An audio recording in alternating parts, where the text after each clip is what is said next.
अस्सलाम वालेकुम। उम्मीद है आप सब खैरियत से होंगे। बिलाखिर हुकूमत ने 2/3 अक्सरियत से 26वीं आईनी तरमीम को मंजूर करवा लिया है, लेकिन अब चंद बहुत ही अहम नौइयत के सवालात। एक तो ये कि अगला चीफ जस्टिस कौन बनेगा, जस्टिस मंसूर अली शाह, जस्टिस मुनीब अख्तर या justice Yahya Afridi. Chief justice कोई भी बने, मुमकिन तौर पर नहीं बल्कि यकीनी तौर पर पाकिस्तान तहरीक इंसाफ 26वीं आईनी तरमीम को सुप्रीम कोर्ट ऑफ पाकिस्तान में चैलेंज करेगी। तो जो सुप्रीम कोर्ट के जो जजेस हैं, क्या उनकी अक्सरियत एक ऐसी पोजीशन में है जो इस 26वीं आईनी तरमीम को कलअदम करार दे पाए।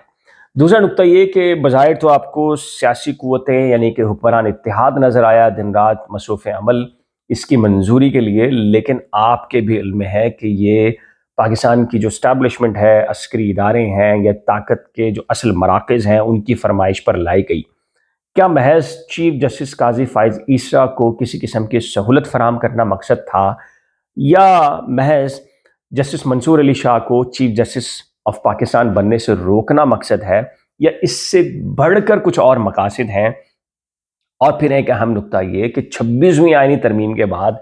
क्या फुल स्टॉप लग जाएगा, या आने वाले दिनों में नए सरप्राइज आएंगे, नए और बड़ी बड़ी खबरें, बल्कि इससे बड़ी खबरें आने वाली हैं।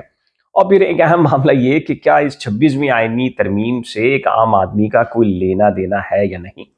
ये जो आखिरी वाला सवाल है, इसका जवाब तो सबके पास है कि इस 26वीं आईनी तरमीम जिसमें यह कहा गया कि अवाम के बेहतरीन मफाद के लिए ये सब कुछ हो रहा है, असल में इस एक आम आदमी को जो इंसाफ फराहम करने वाला निज़ाम है उससे किसी भी तौर पर इसका कोई लेना देना नहीं, बल्कि जो पाकिस्तान के जो आइनी इदारे, पाकिस्तान की जो इस्टेब्लिशमेंट, पाकिस्तान के जो अस्करी इदारे या ताकत के जो असल मराकज़ हैं उसके उनके दरमियान जो अख्तियारात की जंग है, रस्सा कशी है या बालातरी का मामला है, सिर्फ और सिर्फ एक दूसरे पर सबकत ले जाने का मामला है, उससे इसका प्योरली ताल्लुक है। टेलीविजन चैनल्स पर कुछ वुज़रा, कुछ अहम तरीन शख्सियात तबसरे कर रही थी कि जी इसके पीछे जो दिन रात मसरूफ़ अमल रहे, बड़ी मेहनत की बिलावल भुट्टो जरदारी ने, शहबाज शरीफ ने, और दिन रात आप कहें कि टेलीविज़न चैनल पर आपने देखा कि कोई ऐवान सदर जा रहा है, फिर मौलाना फजल रहमान साहब के घर पर फिर उस शहबाज शरीफ से मुलाकात हो रही है, फिर पाकिस्तान तहरीक इंसाफ की लीडरशिप से बात हो रही है। बज़ाहिर तो आपको सियासी कुव्वतें नज़र आईं इसके पीछे, यानी कि आपने उनको देखा दिन रात मसरूफ़ अमल, लेकिन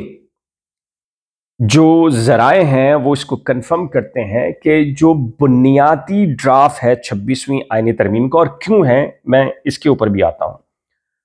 चंद बुनियादी जो ढांचा है 26वीं आईनी तरमीम का, वो पाकिस्तान की जो स्टैब्लिशमेंट है उसकी जानिब से, जो शोबा कानून है, जज ब्रांच है, उसकी जानिब से हुक्मरान जमात को, ऐवान सदर को, प्राइम मिनिस्टर ऑफ पाकिस्तान को दिया गया और बताया गया कि जी ये चंद बुनियादी नुकात हैं और ये हम कुछ तब्दीलियां चाहते हैं, और कुछ ग्रे एरिया रखा गया। यानी कि जब मुख्तलिफ पोलिटिकल्स पार्टी के पास हुक्मरान जमात जाएगी तो यकीनी तौर पर उनकी भी कुछ फरमाइशें होंगी और वो कुछ तरामीम यानी कि उसमें कुछ रद्द-बदल करेंगी, तो उसमें वो जो ग्रे एरिया था वो रखा गया था जानबूझकर, ताकि जो मुख्तलिफ सियासी कुव्वतें हैं वो अपनी अपनी फरमाइश या सहूलत के मुताबिक कुछ तब्दीलियाँ करा सकें और अवामुन्नास को बता सकें कि देखिए जी हमारा भी किसी किस्म का कोई रोल इसमें मौजूद है और ये बेहतरीन मफाद में सब कुछ किया गया है। अब सवाल ये है कि क्या ये महज जस्टिस मंसूर अली शाह को चीफ जस्टिस बनने से रोकना है, लेकिन मेरा ख्याल है कि ऐसा नहीं है। आप सभी के इल्म में है कि जस्टिस काजी फाइज ईसा जब फैज़ाबाद धरना केस का जब फैसला आया, उसके बाद उनके खिलाफ एक पूरी कैंपेन लॉन्च की गई और कोशिश की गई कि उन्हें रोका जाए, लेकिन उन्हें चीफ जस्टिस पाकिस्तान बनने से इस्टेब्लिशमेंट नहीं रोक सकी। तो उन्होंने चीफ जस्टिस काजी फाइज ईसा को मैनेज किया, और किस तरह मैनेज किया आपने देख लिया कि जो साबका जो chief justice supreme court of Pakistan से उनसे बढ़कर खिदमात पेश की हैं चीफ जस्टिस पाकिस्तान ने पाकिस्तान की इस्टेब्लिशमेंट के लिए। तो पाकिस्तान की इस्टेब्लिशमेंट के लिए जो अगले जो चीफ जस्टिस मंसूर अली शाह अगर बन भी जाते तो डेफिनेटली उनके पास कोई ना कोई ऐसा गुर ज़रूर होता कि वो उन्हें भी मैनेज कर लेती। ये महज जस्टिस मंसूर अली शाह को चीफ जस्टिस पाकिस्तान बनने से रोकने के लिए नहीं लाई गई 26वीं तरमीम, बल्कि اس کا تعلق بہت کچھ اور معاملات سے. مثال کے طور پہ میں آپ کو بتاتا ہوں، یعنی کہ جو پاکستان تحریک انصاف اور بہت سارے لوگ بات کر رہے ہیں کہ جی جسٹس منظور علی شاہ کو نہیں، بھائی اگر جتنا بڑا مخالف یعنی کہ موجودہ چیف جسٹس قاضی فائز عیسیٰ پاکستان کے اسٹیبلشمنٹ کا تھا، کوئی بھی نہیں ہو سکتا، لیکن پھر اس کو کس طریقے سے مینج کیا کہ آج سب سے بڑا حامی نظر آتا ہے آپ کا موجودہ چیف جسٹس پاکستان کی اسٹیبلشمنٹ کا. پاکستان کی اسٹیبلشمنٹ کے پاس بہت سارے طریقہ کار ہوتے ہیں مینج کرنے کے، اور انہوں نے اس کو مینج کیا اور جنرل فیض کو قربانی کا بکرا بنا کر رام کیا موجودہ چیف جسٹس آف پاکستان کو. اس کا تعلق بنیادی طور پر آنے والے برسوں میں پاکستان کا جو حکومتی ڈھانچہ ہے اس میں بنیادی تبدیلیاں کرنا مقصود ہے. جو موجودہ پارلیمانی نظام ہے، اس سسٹم میں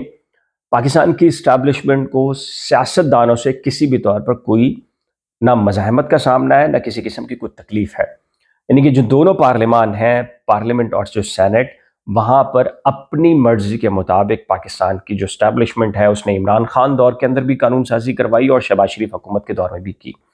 اور وہ یہ سمجھتے ہیں کہ پاکستان کی جو سیاسی قوتیں ہیں ان کو مینج کرنا اب کوئی کسی قسم کا کوئی مسئلہ نہیں ہے. پیپلز پارٹی ہو، نون لیگ ہو، دیگر قوم پرست جماعتیں یا علاقائی جماعتیں ہیں، ان کو مینج کیا جا سکتا ہے. لیکن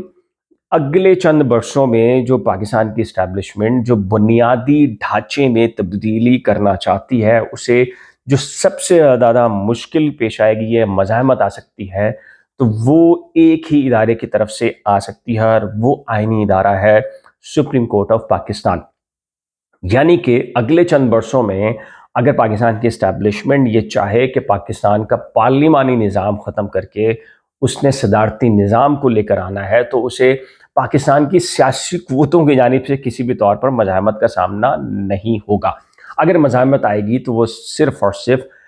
اس وقت کی عدلیہ سے آئے گی. اسی لیے اب یہ جو بظاہر یہ بہت سارے وزراء جو آپ کو دکھائی دیے کہ جی بلاول بھٹو سرگرم ہے، فلاں سرگرم ہے، تو ظاہر بات ہے یہ ٹاک شوز کے لیے بریکنگ خبریں بنانے کے لیے تھے، لیکن جو اصل جو اعداد و شمار کا کھیل ہے، یہ جو سب کچھ کیا گیا وہ پاکستان کی اسٹیبلشمنٹ کی طرف سے کیا گیا. اب ایک یہ سوال جو بلاول بھٹو بھی کر رہے ہیں اور بہت سارے لوگوں نے کہا، ایک بات کہی کہ جی امریکہ یا دنیا کے جو ترقی یافتہ ممالک ہیں ان میں بھی جو سیاسی جماعتیں ہوتی ہیں، حکمران جماعت ہوتی ہے، وہ ججز لگاتی ہے، وہ چیف جسٹس کو تعینات کرتی ہے، ججز کو کا انتخاب ان کے بس میں ہوتا ہے، یہ وہ سارے اختیارات ان کے پاس ہوتے ہیں. ایک بنیادی سوال تو یہ کہ جن ممالک کی انہوں نے مثالیں دیں وہاں جمہوری اقدار مضبوط ہیں. بالفرض پاکستان کے اندر کل کنا پاکستان کی جو اسٹیبلشمنٹ جس طریقے سے پاکستان کے الیکشن کو مینج کرتی ہے، جس طریقے سے موجودہ حکومت کا سٹرکچر کو مینج کیا گیا، اسی طریقے سے اگلی حکومت لائی جاتی ہے اور ان کی پارلیمانی کمیٹی اپنی سیاسی شخصیت کو چیف جسٹس پاکستان بنانا چاہتی ہے، جو کہ وکیل بھی ہو، جج بھی ہو، اور ان کا منظور نظر بھی ہو، اور اس کے بعد وہ آئینی عدالت بھی بن جائے، اور اس کے اندر اٹارنی جنرل بھی ہو، وزیر قانون بھی ہو، اور اس کے اندر آپ دیگر حکومتی شخصیات کو بھی رکھ لیں جو کہ ٹیکنوکریٹس یعنی کہ لیگل شعبے سے بھلے سے ان کا تعلق ہو، اور پھر جو بھی جس قسم کا بھی فیصلہ اس وقت کی حکومت چاہے گی بآسانی اس کو منظور کروا پائے گی. یعنی کہ وہ جو بیلنس اس وقت ہے. اور دوسرا یہ کہ جو شہباز شریف اور بہت سارے لوگ یہ بات کرتے ہیں کہ جی پاکستان کے اندر جو سب سے بالادست ادارہ ہے وہ پارلیمنٹ ہے، ایسا نہیں ہے. جن ممالک کے اندر تحریری طور پر جو آئین موجود ہوتا ہے وہاں پر اس کی تشریح کرنے والا ادارہ ہی سپریم ہوتا ہے، یعنی کہ جو عدالت ہے سپریم کورٹ آف پاکستان ہے وہ بالا تر ادارہ ہوتا ہے، سپریم ادارہ کہلاتا ہے. لیکن البتہ جن ممالک میں، اور بے شمار دنیا کے ممالک ہیں جن میں بنیادی قانون یا آئین تو تحریری ہے لیکن بیشتر ایشوز کو انہوں نے اوپن رکھا ہے، اور پارلیمنٹ جس طرح چاہے جیسے چاہے قانون سازی کر سکتی ہے، وہاں پر پارلیمنٹ ایک سپریم ادارہ ہوتا ہے. اس چیز کو سمجھنے کی ضرورت ہے. اب چونکہ جو بیلنس پاکستان کی آئینی اداروں کے درمیان تھا، اب وہ آپ کہیں کہ وہ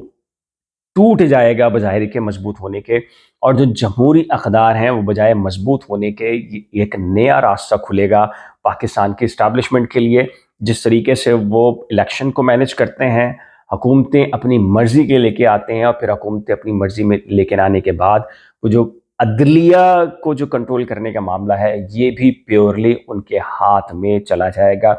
और ये आज तो जो हुक्मरान जमात है उसको ना शायद दिखाई दे, उसको एहसास हो, लेकिन अगले आइंदा बरसों में जो पाकिस्तान की जो इस्टेब्लिशमेंट जो जिसके मंसूबे ये हैं कि पार्लिमानी निज़ाम को ख़त्म करके 2028 तक या 2030 तक या मुमकिन तौर पर उससे बहुत पहले भी हो सकता है कि अगर सदारती निज़ाम या किसी और किस्म का निज़ाम भी मुतारिफ़ करवाना हो, तो जो अदलिया की तरफ से मुमकिन तौर पर उन्हें मज़ाहमत हो सकती थी, उसका भी रास्ता रोका गया है। बाकी पाकिस्तान तहरीक इंसाफ इसको चैलेंज करेगी, लेकिन एक रस्सा कशी का नया दौर शुरू होगा। अब देखना यह है कि जस्टिस याह्या जो अफरीदी हैं, उनको अगर चीफ जस्टिस बनाया जाता है, जो मौजूदा जो सुप्रीम कोर्ट के जजेस हैं वो क्या करते हैं, फुल कोर्ट रेफरेंस बुलाते हैं, अस खुद नोटिस की कोई कार्रवाई करते हैं, मुस्ताफ़ी होने का ऐलान करते हैं। अब ये पूरा की पूरा मामला उन जजेस के ऊपर आ गया है कि वो अपने इदारे को बचाने के लिए कुछ बहुत बड़ा सरप्राइज़ देंगे हुकूमत को, पाकिस्तान की एस्टेब्लिशमेंट को, या अपनी नौकरियां बचाएंगे। और ये इस सब मामले का जो दारोमदार है वो आपके जो सुप्रीम कोर्ट के जजेस हैं उन पर आ चुका है। बहुत सारी और ख़बरें हैं और बहुत सारी और ख़बरें तैयार भी हो रही हैं, अगले व्लॉग में उस पर बहुत डिटेल के साथ बात भी करेंगे। इस वीडियो से मुतालिक अगर आपकी कोई राय हो तो नीचे दिए गए कमेंट सेक्शन में ज़रूर तहरीर कीजिएगा। एक नए व्लॉग के साथ जल्द मिलेंगे, लेकिन जाने से पहले रिक्वेस्ट है कि अगर आपने अभी तक मेरे यूट्यूब चैनल को सब्सक्राइब नहीं किया, इस नए यूट्यूब चैनल को सब्सक्राइब नहीं किया, तो सब्सक्राइब कर लीजिएगा और बेल आइकन को लाजमी प्रेस कीजिएगा। खुदा हाफिज़।